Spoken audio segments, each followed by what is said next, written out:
کہ کسی عورت کے لیے یہ جائز نہیں کہ وہ اپنے خاوند کی اجازت کے بغیر کسی غیر محرم سے بات کرے۔ بسم اللہ الرحمن الرحیم۔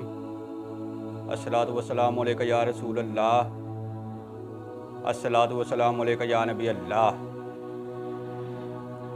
آج ہم عورت کا پردہ کرنے کا تذکرہ کرنے جا رہے ہیں۔ اللہ تعالیٰ نے عورت کو پردہ کرنے کا حکم دیا، اور یہ عورت کے لیے اللہ تعالیٰ کا بہت بڑا انعام ہے، اور یہ اللہ تعالیٰ کا احسان ہے، کیونکہ عورت جب پردے میں رہتی ہے تو اللہ تعالیٰ کے قریب ہوتی ہے، اور جو عورت دنیا میں پردہ کرتی ہے تو اللہ تعالیٰ دنیا اور آخرت میں اسے بے شمار نعمتیں عطا کرتا ہے، اور سب سے بڑھ کر یہ کہ اللہ تعالیٰ اس عورت سے راضی ہوتا ہے۔ حضور اکرم صلی اللہ علیہ وآلہ وسلم نے ارشاد فرمایا کہ عورت جب گھر سے باہر نکلتی ہے تو اس کے ساتھ شیطان بھی نکلتا ہے، اور پھر وہ اپنے آپ کو بھی فتنے میں مبتلا کرتی ہے اور دوسرے مردوں کو بھی اس فتنے میں مبتلا ہونے کی دعوت دیتی ہے۔ تو اس لیے فرمایا کہ عورت سر سے پاؤں تک پردہ ہے اور پردے میں ہی اچھی لگتی ہے۔ آپ کوئی پھول یا کوئی پھل لیں، اسے کاٹ کر ویسے ہی رکھ دیں تو اسے کیڑے مکوڑے مکھیاں لگ جاتی ہیں، اور اگر آپ اسی پھل کو کسی چیز میں لپیٹ کر رکھیں گے تو وہ محفوظ رہے گا۔ اسی طرح عورت کا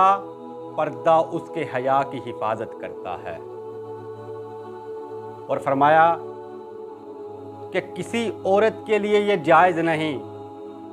کہ وہ اپنے خاوند کی اجازت کے بغیر کسی غیر محرم سے بات کرے۔ حضور اکرم صلی اللہ علیہ وآلہ وسلم نے فرمایا کہ میں نے آج تک 2 جہنمی ایسے گروہ ہیں جن کو میں نے اب تک نہیں دیکھا، جن میں سے ایک وہ لوگ ہیں جن کے پاس گایوں کی دم کی طرح کوڑے ہوں گے اور وہ ایک دوسرے کو مار رہے ہوں گے، اور دوسری وہ عورتیں ہیں کہ جو کپڑے پہننے کے باوجود ننگی ہوں گی۔ اس سے مراد یہ ہے کہ ان کے کپڑے اتنے چھوٹے ہوں گے کہ ان کا سطر ظاہر ہو رہا ہوگا، اتنے چست ہوں گے کہ ان کے جسم کی حیت ظاہر ہو رہی ہوگی،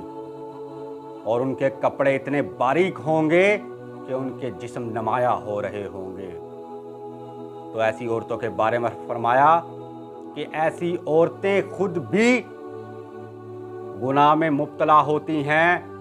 اور ان کو دیکھنے والے بھی گناہ میں مبتلا ہوتے ہیں، اور فرمایا کہ ایسی عورتیں جنت میں داخل نہ ہوں گی بلکہ جنت کی خوشبو بھی نہ پا سکیں گی،